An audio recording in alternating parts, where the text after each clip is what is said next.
Bueno, muy buenas tardes a todos y a todas. Bienvenidos nuevamente a una edición más de Café La Constitucionalidad. En esta oportunidad con una amiga, con Josiane Honorio Díaz de Brasil, con quien vamos a conversar un poco sobre lo que es protección de datos y ese derecho fundamental a la protección de datos, bien, y cómo es que se está dando en Brasil y cuáles van a ser las próximas medidas a tomarse, si no me equivoco, para el mes de agosto, con la entrada en vigor de algunas cuestiones de relevancia y de importancia.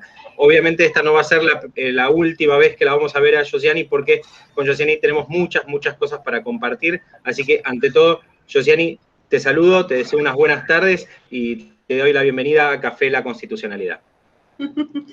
Boa tarde a todos, como é que vai vocês?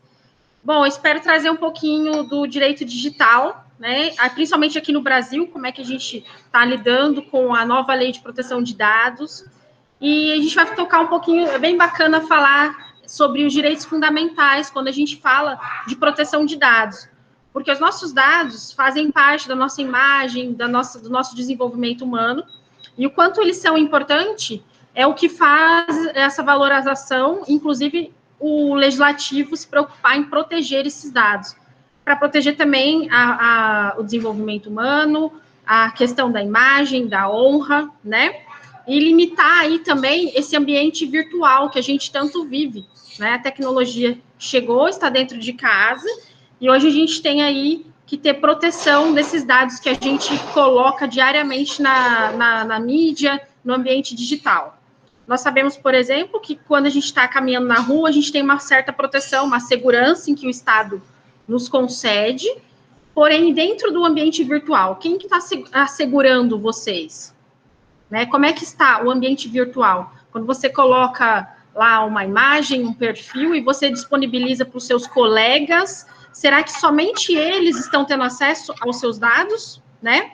Quando você coloca na internet, dispõe alguma imagem, estou em tal lugar comendo tal coisa. Qual o valor que esse dado tem? Né? E como é que o ambiente virtual te assegura proteção em relação a onde você está, ao compartilhamento de dados que você está dando em relação à sua localização e etc. Então, assim, é bem bacana esse... Más en tiempos de ahora, donde todos ficamos nas redes sociais, ¿no? Todos compartilhamos muitas coisas, muita informação, muitas imagens, não? Muitas imagens, muitas informações, e praticamente, Damião, exatamente. E como com a pandemia, que nós vivemos tempos pandêmicos, não só no Brasil, acredito que vocês também ainda estão na pandemia aí na Argentina, e aí o que acontece? A gente precisou, né, até mesmo quem não era adepto às redes sociais, muitos precisaram fazer cadastros, se cadastrar no Instagram, ou ter um WhatsApp, se cadastrar no WhatsApp, para poder conversar até mesmo com familiares. Então, a gente tem um acesso muito mais, hoje, maiormente, né, a população está adepta ao mundo virtual. E para onde que vai? Qual é a intenção da LGPD, né? Qual que é a intenção da proteção de dados? O porquê que tem que ter proteção de dados? E por que hoje, tão fortemente, nós temos essa ideia de proteção? Porque hoje, o novo ouro do mundo é os dados, Damião. Não sei se você já ouviu falar. Os dados é o novo ouro. E assim, fica muito fácil se a gente colocar aqui um exemplo. Vamos imaginar que você queira abrir um café aí nessa cidade maravilhosa de Buenos Aires. Eu amo Buenos Aires. E vamos imaginar que você quer abrir um café próximo ali do Café Tortoni, né? Já tive o prazer de conhecer, que é maravilhoso. E muito você quer saber se ali vai ter... muito bom. Então, você quer saber se ali vai ser bacana você ter um ponto de venda de café, por exemplo, vamos colocar aqui um café diário, que não seja um lugar que abra no período noturno, apenas na manhã e na tarde, e se isso vai ter uma resposta, vai ter um público.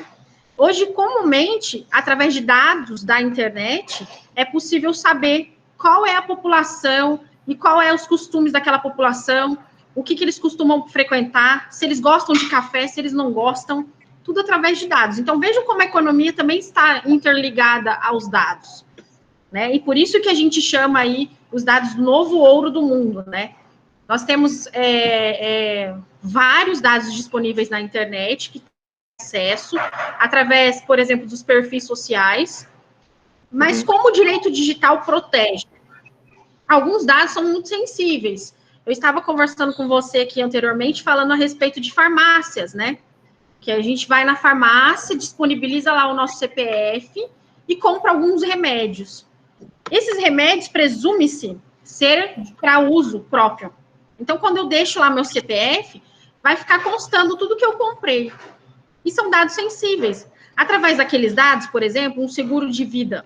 Um seguro de vida, se ele tiver acesso ao dado que você tem na internet, na farmácia, o que vai ocorrer? Ele pode te cobrar mais caro, dependendo do tipo de remédio que você compra.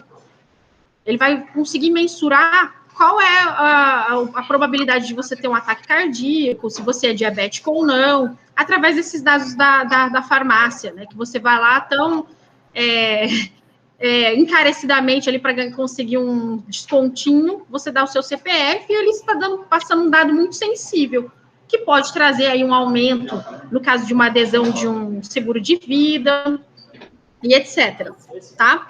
O que é importante, aqui no Brasil, eu não sei como é que está aí, até comentei com você, né, Damião? Futuramente a gente fazer uma live, e aí eu vou fazer esse direito comparado entre Brasil e Argentina. Exatamente. Mas, por enquanto, aqui no Brasil, o que a gente tem é o seguinte: nós temos a Lei de Proteção de Dados, um modelo totalmente baseado na Europa, tá?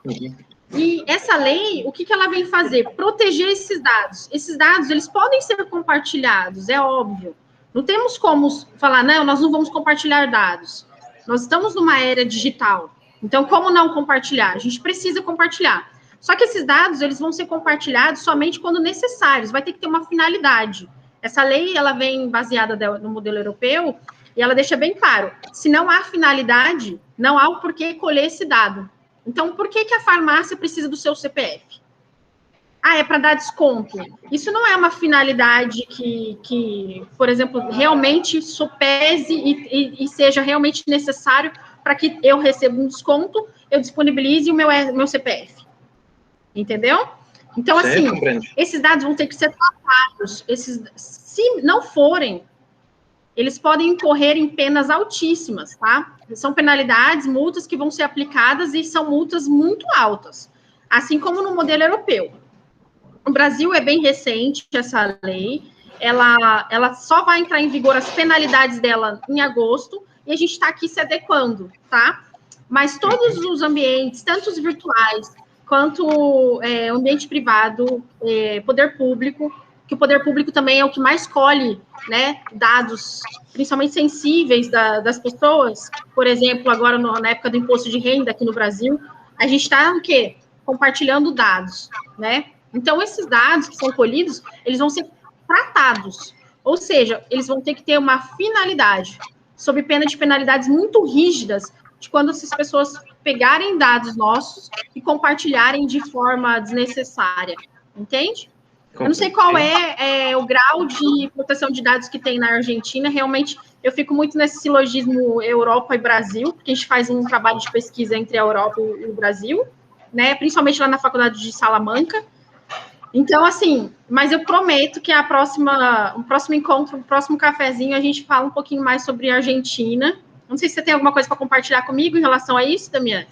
Como é que é a proteção de dados na Argentina?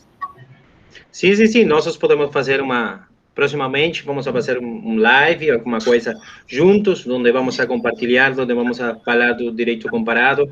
Não porque o direito comparado vai ser a solução dos problemas, mas que para conhecer, para saber quais são as situações que é de conhecimento de nós, os advogados na Argentina, que o sistema do Brasil é muito mais, está muito mais avançado, está muito mais... tem uma prática, não, de mais tempo, mientras o sistema, por exemplo, o sistema de direito dos dados pessoais ou o direito do consumidor, são coisas que a Argentina tem uma experiência muito mais pequena que no Brasil, não? O Brasil tem muito mais consumo, tem mais influência, mais quantidade de dados pessoais que tem que controlar, que tem que proteger. Então, por isso a experiência do Brasil vai ser muito útil, muito frutífera para os argentinos, para nós. Então, vamos a compartilhar seguramente, proximamente, vamos a coordenar um espaço para alunos de você, alunos meus também, e vamos a fazer alguma atividade, seguramente. Mas agradeço, sinceramente, a intervenção de você, os comentários, agradecemos, sinceramente, todo o que nos has contado, todo lo que has compartido con nosotros sobre la situación actual y sobre lo que va a suceder próximamente en Brasil en cuanto a la aplicación de la ley de protección de datos personales y también sobre los cuidados que tienen que tener las personas, obviamente, al momento de compartir datos a través de las redes sociales. Bien, así que agradeço. É bem bacana, Damião. Sim. É bem bacana a gente mencionar que nós estamos aqui no Brasil. Embora já exista a internet 5G, né, que é uma inteligência artificial estrondosa, embora já exista, nós estamos utilizando a 4G ainda, porque a gente não tem disponibilidade para utilizar ainda a 5G. A partir do momento que chega a 5G, nós vamos precisar mais ainda da proteção de dados, né, porque vai ser uma internet muito rápida, de movimentos muito rápidos. Então, assim, se nós já temos tudo isso hoje, compartimentação de localização. Vamos dar um exemplo do Uber. Quando você utiliza o Uber, você vai receber lá se você permite ou não que ele te localize. Se você não permite que ele te localize, não tem como você utilizar o Uber. Então, é claro que as ferramentas tecnológicas, elas exigem também alguns dados sensíveis nossos. E, paralelamente, a 5G que vem chegando, agora, provavelmente, o ano de 2021, 22, 21 no final, lá para o dia 22, ano de 2022, a gente vai ter algumas coisas já no Brasil. Então, vejam, é muito necessário essa proteção de dados. Essa lei, realmente, ela está...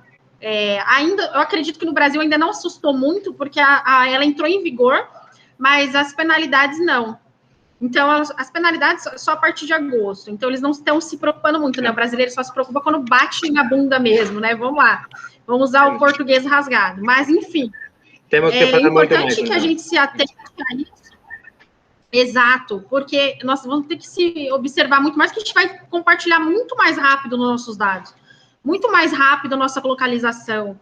Tudo vai mudar, né? Então, é um tema bem bacana que dá para a gente ir fazendo sempre essa conversa. E eu ficaria imensamente grata se você convidasse aí seus alunos dessa faculdade maravilhosa, né? Que a gente, infelizmente, não teve como fazer os nossos encontros entre Brasil e Argentina, mas acredito que logo passar a pandemia, você ou nós podemos compartilhar desses momentos aí pessoalmente. Seguramente quando acabe a pandemia, vamos a fazer todos os encontros todos juntos, vamos a fazer simpósios todos os meses, todos os dias. Temos que fazer muitas coisas que estão aí, estão enfejadas, não? Enfejadas com isolamento e com distanciamento social. Vamos a voltar proximamente. Bom, Josiane, agradecemos muito sua presença, uma participação no Café a Constitucionalidade. Agradecemos tu participación y tu presencia en Café la Constitucionalidad. Bueno, y seguramente nos vamos a volver a ver próximamente para hablar de protección de datos personales y para hablar también sobre otros temas que ya hemos conversado, que tenemos pendientes. Sim? Ótimo, Damião, eu que agradeço muito o convite e vou ficar aguardando aqui para a próxima participação, para a gente fazer um café interativo, com bastante perguntas aí dos nossos acadêmicos. Seguramente. Muchas gracias. Tá bom? Bueno, que tengas un muy buen día. Obrigada.